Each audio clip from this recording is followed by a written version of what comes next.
Salam değerli şagirdlər. Belə bir funksiya sualımız var. Gəlin bu sualı beraber həll edək. Bizdən ilk başta f-1 7'ni soruşur. f-1 7. Bilirsiniz ki bu ters funksiyadır. Əgər qüvvətdə -1 varsa, bizdən ters funksiya da 7 qiymətini istəyir. Yəni bu demək ki artıq düz funksiyada, yəni f funksiyasında bu 7 y-in qiymətidir. Ona göre biz y oxu üzərində 7'ni tapırıq. Y oxu üzərində 7 2'yə tuş gəlir. X oxu üzərində 2'yə tuş gəlir.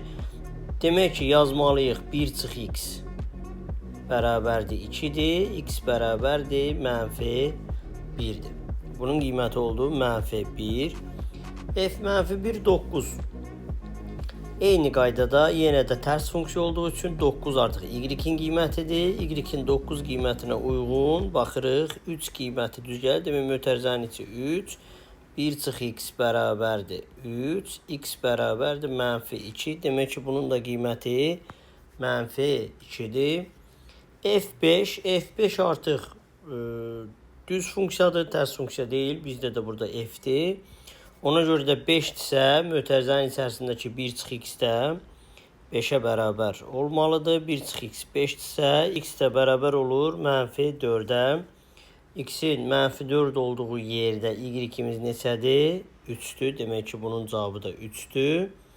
F-2'ni tapan zamanda yenə də mötərizənin içərisindəki, burada f'in qarşısındakı mötərizə 1 çıx x'i biz -2'yə bərabər eləyirik. X bərabər olur 3'ə.